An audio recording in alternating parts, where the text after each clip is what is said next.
नमस्कार, news capital express में आपका स्वागत है। मैं हूं आपके साथ अंकिता। चलिए बढ़ते हैं मुख्य खबर की ओर। थाना पिपलानी क्षेत्र अंतर्गत चंदबड़ी 20 सेक्टर पिपलानी में 2 गाय और 1 बछड़े को काटा गया, जिसमें से एक गाय का उपचार जारी है। वहीं दूसरी गाय के उपचार के दौरान मौत हो गई। थाना पिपलानी पुलिस ने चंद घंटे में ही आरोपी को गिरफ्तार किया। पूछताछ में इस बात का खुलासा हुआ कि आरोपी आशीष ने अपना गुनाह कबूल किया। उसके पास से चाकू भी जब्त किए गए। पुलिस ने घटनास्थल से लेकर पूरी चंदवाड़ी क्षेत्र में आरोपी आशीष का जुलूस निकाला। इस क्षेत्र में शराब का कारोबार भी जोरों से फल फूल रहा है। सीमा अहरवार। क्या हुआ था? सुबह हमारे पति गए थे डेयरी गए तो वो गेट खोला तो गाय की गर्दन कटी डली थी और एक गाय का मांस पूरा हिट गया। 2 गाय का मांस हिट गया, पूरा इधर का पेट का चीर दिया। तो क्या हुआ? फिर हमने आके बोला, रिपोर्ट करी और सब लोग जनता भेली हो गई। कहाँ ले गए अभी गाय को?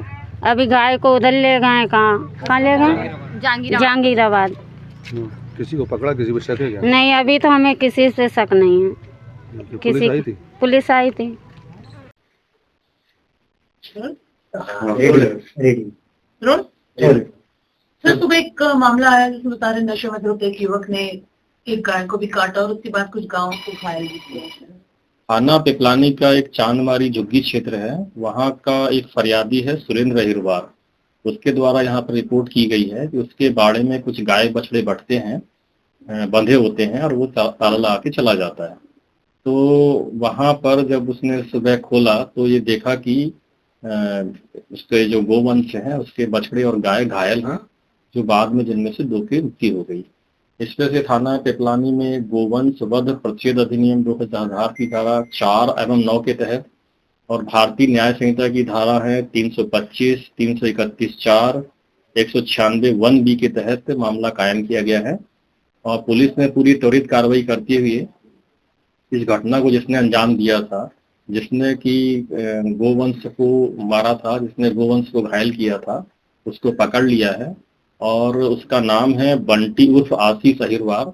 वो इसी क्षेत्र का रहने वाला है और इसके कब्जे से आला जरर जो कि इस घटना में प्रयुक्त हुआ था उसको भी जब्त कर लिया गया है और उसको अभी न्यायिक हिरासत में भेज दिया गया है।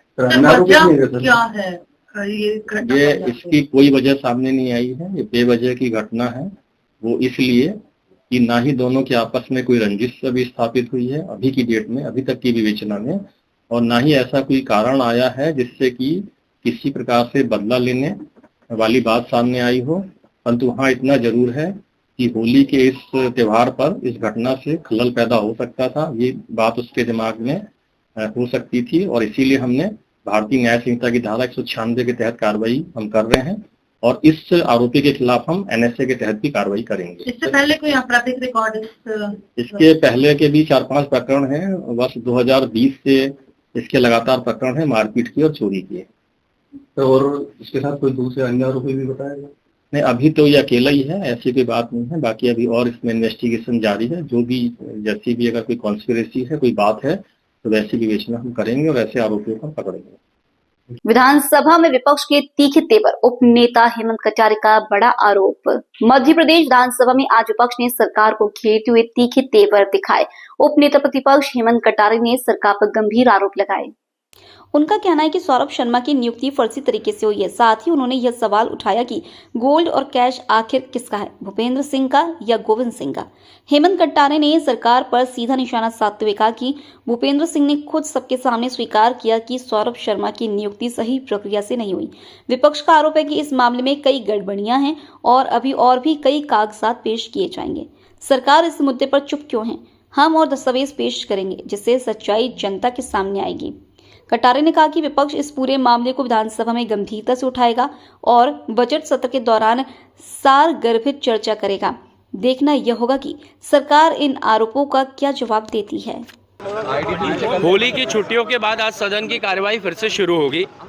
मैं सभी माननीय सदस्य, जो विधानसभा के सदस्य हैं, जो अधिकारी कर्मचारी, जो हमारे पत्रकार साथी हैं, आप सबको विशेष रूप से होली की शुभकामनाएं देते हुए मैं यही कहूँगा कि आज से जो सदन की कार्यवाही शुरू होगी इसमें सार्थक चर्चा होनी चाहिए, चाहे वो बजट पर हो, चाहे वो परिवहन महाघोटाले पर हो और पहले पिछली बार जैसा कि हुआ कि नरसिंह घोटाले पर कोई भी कार्रवाई नहीं हुई, सिर्फ चर्चाओं में समेट दिया, ऐसा इस बार नहीं होना चाहिए। उत्तर आना चाहिए कि जो सोने चांदी के बिस्किट थे वो किस व्यक्ति के थे, क्या वो भूपेंद्र सिंह के थे या नहीं थे, क्या वो गोविंद सिंह के थे या नहीं थे, या वो किसके थे, ये जांच में स्पष्ट होना चाहिए। एक बात हो गई। दूसरा, परिवहन घोटाले के जो लोग जिम्मेदार हैं उन पर सख्त कार्रवाई करके माननीय मुख्यमंत्री जी को यह संदेश देना चाहिए कि वो भ्रष्टाचारियों को संरक्षण नहीं दे रहे हैं।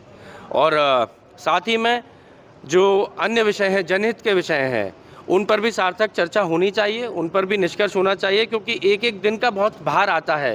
ये जो विधानसभा की कार्रवाई होती है इसका एक एक दिन का बहुत खर्चा आता है, और ये सारा खर्चा जो बजट के माध्यम से जनता पर ही लादा जाता है। तो मेरा आग्रह है कि इस पूरे दिन का ये जो समय जा रहा है, जो खर्चा जा रहा है, इस सबका कोई सार्थक निर्णय निकल के आना चाहिए, जिस दिशा में जनहित के कार्यों के लिए जनता ने हमको यहाँ भेजा है। सौरभ शर्मा की नियुक्ति को लेकर भूपेंद्र सिंह का ये कहना है कि मैंने सिर्फ अभिमत दिया था, लेकिन अधिकारियों ने नियुक्ति की, उस पर कार्रवाई उन पर होनी चाहिए। मैंने अनुशंसा नहीं की, सिर्फ अभिमत मांगा था। देखिए, पहले तो भूपेंद्र सिंह जी उस नोटशीट को छुपाते घूम रहे थे। जब मैंने उसको सार्वजनिक कर दिया तो उसके बाद वो खुद भी दिखाने लगे।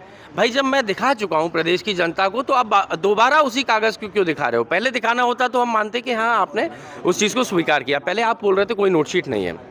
दूसरी महत्वपूर्ण बात यह है कि सौरभ शर्मा की नियुक्ति पत्र में बिंदु क्रमांक 2 पर स्पष्ट रूप से लिखा हुआ है कि माननीय निज सहायक माननीय परिवहन मंत्री जी की नोटशीट क्रमांक 14/9/2016 की सूचनार्थ में, और उस समय परिवहन मंत्री थे भूपेंद्र सिंह जी। तो जब स्पष्ट रूप से नियुक्ति पत्र में उनकी नोटशीट का हवाला दिया हुआ है, तो इससे बड़ा संकेत क्या हो सकता है कि मुख्य परिवहन मंत्री भूपेंद्र सिंह जी के दबाव में सौरभ शर्मा की फर्जी अनुकंपा नियुक्ति हुई, और उन्होंने सदन में स्वीकार कर लिया कि नियुक्ति फर्जी थी। आपने सबने सुना। अगर पूर्व परिवहन मंत्री कह रहे हैं कि नियुक्ति फर्जी थी, तो सरकार तुम्हारी, मंत्री तब तुम थे, इतने साल बीत गए, तो तुमने अभी तक कार्रवाई किस पे करी? जब हमने चिल्लाना शुरू किया फर्जी थी, तो तुमने भी बोल दिया फर्जी थी। ऐसा थोड़ी होता है। इसका मतलब यह है कि सौरभ शर्मा को संरक्षण आप दे रहे थे, और मैं आज जब भी मुझे अवसर मिलेगा बोलने का, तो 1-2 ऐसे कागज़ आपके सामने और विधानसभा अध्यक्ष जी के सामने रखूँगा, जिससे ये बिल्कुल प्रमाणित हो जाएगा कि पूर्व परिवहन मंत्री भूपेंद्र सिंह के दबाव में नियुक्ति हुई थी। मैं ऐसे दस्तावेज दूंगा जो अभी तक आप लोगों के समक्ष नहीं आए होंगे। सर, पुलिस पर हमले हुए, होली पर जो वीडियो वायरल हुआ, मैं उस पर बता दूं आपको। होली पर एक तरफ माननीय डॉक्टर मोहन यादव जी राज्यपाल के अभिभाषण के माध्यम से और अपने भाषणों में भी उन्होंने कहा हम शराबबंदी की तरफ बढ़ रहे हैं। दूसरी तरफ उन्हीं के पार्टी के वरिष्ठ नेता, जो मुझे लगता है थोड़ा सा डिप्रेशन का शिकार है, माननीय भूपेंद्र सिंह जी कहते हैं कि 2 पैग पियो, 1 पैग और एक्स्ट्रा पियो होली पर। तो 2 तरह की बातें सामने आ रही हैं, और एक ही पार्टी के चाल चरित्र। तो ये दोहरा चरित्र भाजपा का है, मुझे लगता है। दूसरी बात, जैसे ही डॉक्टर मोहन यादव जी ने शपथ ली थी, उसके 3 दिन बाद छापा पड़ा था, और जिसमें कि अवैध जुआ और अवैध शराब पकड़ी गई थी, और किसी और के यहाँ से नहीं, वो भूपेंद्र सिंह जी के परिवार के लोग, भतीजों के यहाँ से अवैध शराब पकड़ी गई थी। तो वो जब वो 2 पैक पीने की नसीहत दे रहे हैं, तो शायद वो 2 पैक की आड़ में अपना अवैध कारोबार बढ़ाने के लिए उनकी कोई छुपी हुई मंशा है।